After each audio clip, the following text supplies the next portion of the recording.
जय हिंद दोस्तों, मैं सौरभ सिंह स्वागत करता हूं आपके अपने YouTube चैनल मिस्टर एजुकेटर 3.0 में, जहां सफलता एक जिद है। दोस्तों, आज हम जीव विज्ञान के कुछ महत्वपूर्ण प्रश्नों की श्रृंखला को लेकर आए हैं, जो अभी आगे आने वाले एग्जामों के लिए महत्वपूर्ण होने वाले हैं। तो चलिए शुरू करते हैं क्वेश्चन की श्रृंखला को। पहला क्वेश्चन है, नलिका विहीन ग्रंथि के नाम से किसे जाना जाता है? तो इसका सही आंसर होगा दोस्तों, अंतःस्रावी ग्रंथियों को हम नलिका विहीन ग्रंथि के नाम से जानते हैं। इसमें किसी भी प्रकार की कोई नलिका नहीं पाई जाती है। चलिए चलते हैं अगले प्रश्न की ओर। नलिका युक्त ग्रंथियों को नाम से हम किसे जानते हैं? तो नलिका युक्त ग्रंथियों के नाम से हम वायस्रावी ग्रंथियों को जानते हैं। इसमें एंजाइम और हार्मोन्स के विस्त्रावण के लिए एक वायस्रावी नलिका पाई जाती है।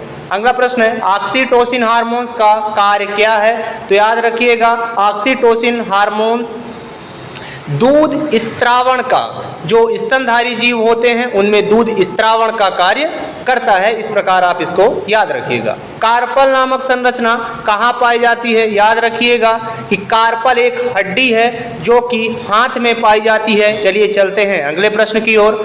मानव शरीर की सबसे बड़ी कोशिका का नाम क्या है? तो याद रखेंगे, मानव शरीर की सबसे बड़ी कोशिका न्यूरॉन कोशिका है, जिससे जो हमारा तंत्रिका तंत्र होता है, तंत्रिका तंत्र का निर्माण न्यूरॉन कोशिका से होता है।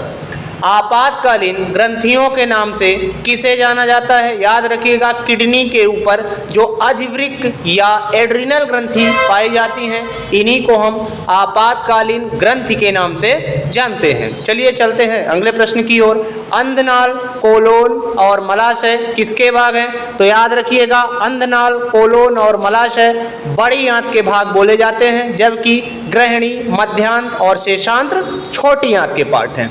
अगला प्रश्न है, वायु कोष्ठिका नामक संरचना कहाँ पाई जाती है? याद रखिएगा, वायु कोष्ठिका या एल्वियोली नामक संरचना फेफड़ों में पाई जाती है, जो ऑक्सीजन का क्या करती है? अवशोषण करती है या गैसीय आदान प्रदान का कार्य भी करती है।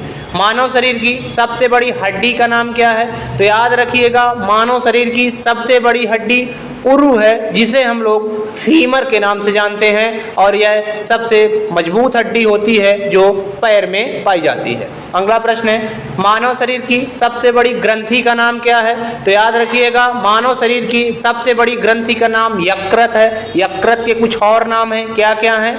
जिगर और लीवर के नाम से भी हम यकृत को जानते हैं। मानव शरीर में श्वसन की दर क्या होती है? ये इंपॉर्टेंट क्वेश्चन है, याद रखिएगा, पूछ लेता है एग्जाम में। इसकी जो दर रखी जाती है, 16 से 20 बार प्रति मिनट मानव शरीर में श्वसन की दर होती है। एल्कोहल या शराब के सेवन से मानव मस्तिष्क का कौन सा भाग प्रभावित होता है? इसका सही आंसर होगा मेड्यूला ऑब्लंगेटा। मेड्यूला ऑब्लंगेटा पश्च मस्तिष्क का सबसे आखिरी भाग है, या मस्तिष्क का सबसे आखिरी भाग बोला जाता है। रेडियस और अल्ना नामक संरचना या हड्डी कहाँ पाई जाती है? याद रखिएगा, रेडियस नामक या अल्ना नामक हड्डी हाथ में पाई जाती है। रेडियस और अल्ना एक हाथ में एक, यानी दोनों हाथ में 2 रेडियस और 2 अल्ना। पित्त रस की प्रकृति कैसी होती है? याद रखिएगा, पित्त रस की प्रकृति क्षारीय होती है। इसका जो pH मान होता है 8.4 होता है, और पित्त रस याद रखिएगा यकृत में बनता है। चलिए चलते हैं अगले प्रश्न की ओर। जब भोजन अम्लीय माध्यम में होता है तो उसे क्या कहते हैं? तो याद रखिएगा, भोजन अमाशय में अम्लीय माध्यम में होता है, जिसे हम काइम कहते हैं, और छोटी आंत में क्षारीय माध्यम में प्रवेश करता है, जिसे काइल कहा जाता है। मानव शरीर की सबसे बड़ी लार ग्रंथि का नाम क्या है? तो याद रखिएगा, मानव शरीर की सबसे बड़ी लार ग्रंथि पैरोटिड या कर्णमूल है, और मैंने पिछले वीडियो में भी बताया था कि 3 जोड़ी या संख्या में 6 लार ग्रंथियां होती हैं। ऑक्सीटोसिन और प्रोलैक्टिन नामक हार्मोन्स कहाँ से निकलते हैं? तो याद रखिएगा, ये निकलते हैं पीयूष ग्रंथि से।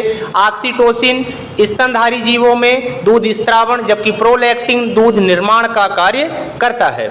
अगला प्रश्न है, मानव शरीर में अतिरिक्त ऊर्जा का संचय किस रूप में होता है? तो याद रखिएगा, ग्लाइकोजन के रूप में मानव शरीर में अतिरिक्त ऊर्जा का संचय होता है। ग्लाइकोजन बहुत सारे ग्लूकोज के अणुओं से मिलकर बनता है। चलिए चलते हैं अगले प्रश्न की ओर। खाद्य पदार्थों में सर्वाधिक प्रोटीन की मात्रा किसमें होती है? तो याद रखिएगा, खाद्य पदार्थों में सर्वाधिक प्रोटीन की मात्रा सोयाबीन में पाई जाती है, जिसमें 43% या कभी कभी 41 से 43% भी पूछ लेता है।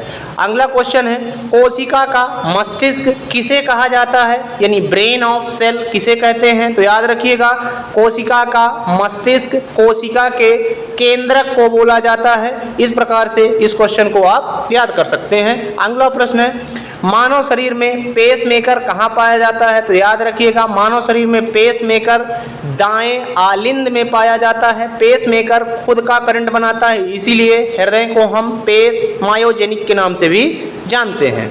अगला प्रश्न है, मानव शरीर में जल का शुद्धिकरण एवं अवशोषण कहाँ होता है? तो याद रखिएगा, बड़ी आंत में जल का शुद्धिकरण एवं अवशोषण दोनों क्रियाएं होती हैं और बड़ी आंत में पाचन की कोई क्रिया नहीं होती, इस चीज को याद रखिए। अग्नाशय के गामा कोशिका से किस प्रकार के हार्मोन्स का स्त्रावण होता है? तो इस चीज को आप याद रखिएगा, सोमैटोस्टेटिन नामक हार्मोन्स का स्त्रावण होता है। चलिए चलते हैं अगले प्रश्न की ओर।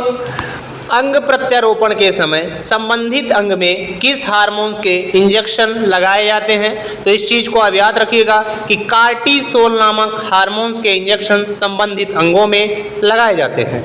अगला प्रश्न है, किस प्रोटीन को शिशुओं के प्रोटीन के नाम से जाना जाता है? तो याद रखिएगा, केसीन प्रोटीन, जो कि मुख्य रूप से दूध में पाया जाता है और दूध को हम संतुलित आहार भी बोलते हैं और केसीन प्रोटीन को हम शिशुओं का प्रोटीन बोलते हैं। अगला प्रश्न है, लाइपेज एंजाइम किसका पाचन करता है? तो याद रखिएगा, लाइपेज एंजाइम वसा का पाचन करता है। इसके पहले हमने बताया था पेप्सिन, रेनिन, ट्रिप्सिन और इरिप्सिन प्रोटीन का पाचन करते हैं। अगला प्रश्न है, मानव मस्तिष्क कहाँ स्थित होता है? तो याद रखिएगा, खोपड़ी में या कपाल गुहा में मानव मस्तिष्क स्थित होता है। इस प्रकार आप इसको याद रखिएगा। चलिए चलते हैं अगले प्रश्न की ओर। अगला प्रश्न है, मानव शरीर में हृदय कहाँ स्थित होता है? तो याद रखिएगा, वक्ष गुहा या फेफड़ों में हृदय की स्थिति होती है। यह मानव शरीर में जो फेफड़ा होता है उसमें बाईं ओर स्थित होता है। चलिए चलते हैं अगले प्रश्न की ओर। मानव शरीर में गैसीय शुद्धिकरण का कार्य कहाँ होता है? तो याद रखिएगा, मानव शरीर में गैसीय शुद्धिकरण का कार्य फेफड़ों में होता है। फेफड़ों में एल्वियोली नामक संरचना पाई जाती है जो गैसीय शुद्धिकरण का कार्य करती है। पूरा वीडियो देखने के लिए धन्यवाद। जुड़े रहिए हमारे YouTube चैनल मिस्टर एजुकेटर 3.0 के साथ। तो दोस्तों मिलते हैं अगले वीडियो में, और दोस्तों हमारे वीडियो को लाइक, शेयर और सब्सक्राइब करना ना भूलें। जय हिंद।